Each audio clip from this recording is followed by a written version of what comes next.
So hello everyone and welcome back to my channel. I hope आप सभी काफ़ी अच्छे से होंगे, खुश होंगे। तो थंबनेल से तो आप सभी को पता ही चल गया हो कि आज मैं कौन से टॉपिक पर आप सभी के लिए वीडियो लेके आई हूँ। जी हाँ, आज मैं आपको बताने वाली हूँ कुछ शॉकिंग फैक्ट्स अबाउट ऑस्ट्रेलिया। जी हाँ, आपको पता ही ऑस्ट्रेलिया सबसे ज़्यादा अपने क्रिकेट लिए माना जाता है, क्योंकि ये बोला जाता है कि जो उनकी क्रिकेट टीम है काफ़ी ज़्यादा अच्छी है। क्योंकि जितनी भी बार वर्ल्ड कप हुआ है, सबसे ज़्यादा बार अगर कोई टीम जीती है तो वो ऑस्ट्रेलिया है। और बोला जाता है कि उनका लक है कि वो काफ़ी इतनी बार जीत चुके हैं, इतनी बार वर्ल्ड कप ले जा चुके हैं। और साथ ही में ऑस्ट्रेलिया अपने एक और चीज़ के लिए फेमस है जो कि हर किसी को भी पता होगा आई थिंक, और वो है कंगारू। कंगारू की वजह से वो काफ़ी ज़्यादा फेमस है। और कंगारू की सिर्फ एक वैरायटी नहीं होती, कंगारू की कम से कम 60 वैरायटीज़ होती हैं। जैसे कई सारे जानवरों की बहुत सारी प्रजातियां होती हैं, वैसे ही कंगारू की भी, कंगारू जो होते हैं उनके भी काफ़ी सारी प्रजातियां होती हैं। काफ़ी टाइप का कंगारू होते हैं, अलग अलग टाइप के होते हैं, 60 से भी ज़्यादा प्रजातियां होती हैं उनकी। तो चलिए बिना किसी फालतू बात के स्टार्ट करते हैं कुछ शॉकिंग फैक्ट्स अबाउट ऑस्ट्रेलिया। तो हमारा सबसे पहला फैक्ट है, Australia have longest golf course. जी हाँ, जो ऑस्ट्रेलिया में जो गोल्फ कोर्स है जिस पे गोल्फ खेला जाता है, वो सबसे बड़ा उनके पास गोल्फ कोर्स है। जो ऑस्ट्रेलिया में एक गोल्फ कोर्स है वो सबसे बड़ा दुनिया का गोल्फ कोर्स है। उससे बड़ा गोल्फ कोर्स पूरी दुनिया में अभी तक तो नहीं बना है। और यही बोला जाता है कि वहाँ का जो गोल्फ कोर्स है वो दुनिया का सबसे बिगेस्ट है, और इसका नाम गिनीज ऑफ वर्ल्ड रिकॉर्ड में भी लिखा गया है क्योंकि इतना ज़्यादा बड़ा है। और वहाँ पे खासकर लोग काफ़ी ज़्यादा गोल्फ खेलने के लिए आते हैं, क्योंकि ऑस्ट्रेलिया ऑब्वियसली तो वहाँ पे काफ़ी सारे लोग गोल्फ खेलते भी हैं और काफ़ी शौकिया लोग गोल्फ खेलते हैं। और क्योंकि गोल्फ काफ़ी ज़्यादा महंगा गेम होता है, काफ़ी रिच टाइप का गेम होता है, तो उसे हर कोई अफोर्ड नहीं कर सकता है। बड़ा गोल्फ कोर्स है, इसीलिए वहाँ पे आप फ्री में नहीं जा सकते हो। ऑब्वियसली आपको इसके लिए फीस वगैरह पे करनी पड़ेगी। सब्सक्रिप्शंस होते हैं, जैसे 1 महीने के लिए, 2 महीने के लिए, या फिर टिकट्स वगैरह भी पड़ सकते हैं। वो मुझे प्रोसीजर नहीं पता, लेकिन हाँ, ऐसा नहीं है कि वहाँ पे फ्री में एंट्री है। वहाँ पे आपको पैसे देने पड़ेंगे अंदर जाने के लिए, क्योंकि ऑब्वियसली वो इतना बड़ा है, उसको मेंटेनेंस के लिए काफ़ी ज़्यादा पैसे लगते हैं, तो ऑब्वियसली उस वहाँ के टिकट लगते हैं। तो उसके बाद हमारा नेक्स्ट फैक्ट है, wine cask was invented in Australia.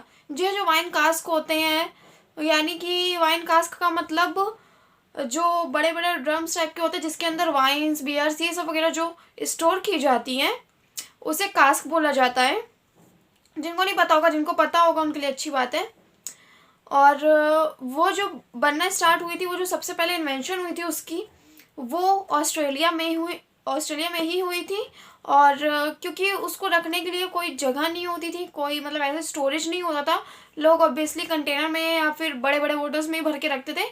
लेकिन फिर वहाँ पे इन्वेंशन हुई इसकी, वुडन कास्क जो होते हैं, उसके बाद इसमें वाइन वगैरह जो थी वो रखना स्टार्ट हो गई, जिससे कि ये और भी ज़्यादा चल सके। क्योंकि बोला जाता है वाइन जितनी ज़्यादा पुरानी होती है उतनी ज़्यादा महंगी बिकती है, इसीलिए उसको उन कास्क में स्टोर करके रखा जाता है।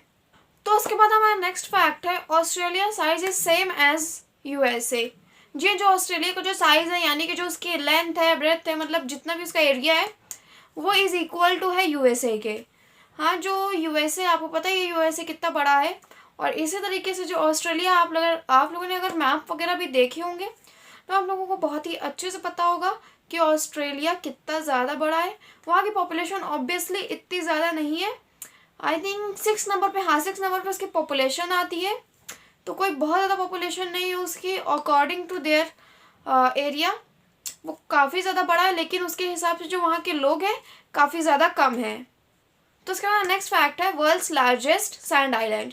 जी हाँ, जो वहाँ का सबसे बड़ा, मतलब दुनिया का सबसे बड़ा सैंड आइलैंड है, यानी कि आइलैंड या सैंड आइलैंड जो बोलना चाहें, वो ऑस्ट्रेलिया में ही है, और उसका नाम है फ्रेसर आइलैंड। जो फ्रेसर आइलैंड है, वहाँ पे काफ़ी सारे लोग जाते हैं, मतलब ऑब्वियसली टैन वगैरह लेने के लिए, होगी उनकी स्किन काफ़ी ज़्यादा पिंकिश टाइप की होती है, इसलिए उनको टैन की काफ़ी ज़्यादा ज़रूरत होती है। और इसी वजह से वहाँ पे काफ़ी सारे लोग जाते हैं, ऑब्वियसली काफ़ी लोग घूमने के लिए भी जाते हैं, हॉलीडेज़ के लिए भी जाते हैं, अपने वैकेशंस पे आते हैं। और इसी वजह से वहाँ पे काफ़ी ज़्यादा भीड़ भी होती है। और ऑब्वियसली वहाँ पे कोई टिकट वगैरह नहीं पड़ता, ऑब्वियसली बीच है तो वहाँ पे क्यों कोई टिकट विकट पड़ेगा।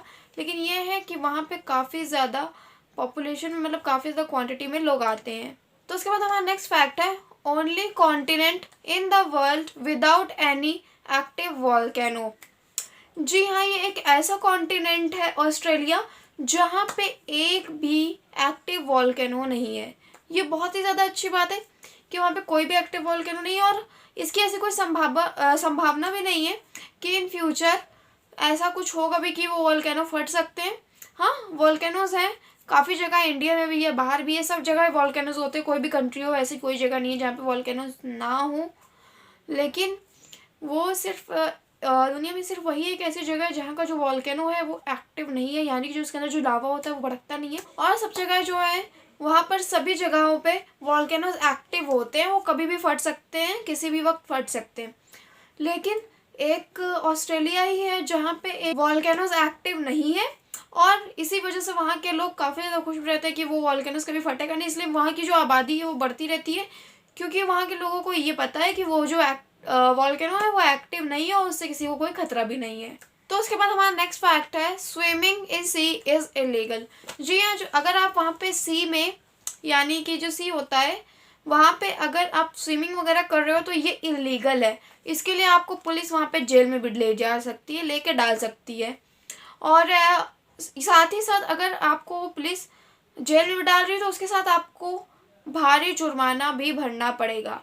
जी हाँ, वहाँ पे काफ़ी बड़ा फाइन यानी कि जुर्माना जो होता है वो भरना पड़ता है अगर आप सी में स्विमिंग कर रहे हो, क्योंकि वो बिल्कुल इलीगल है। गवर्नमेंट की तरफ से पूरी तरीके से बंद करके रखा गया है कि वहाँ पे सी में कोई भी स्विमिंग नहीं कर सकता है।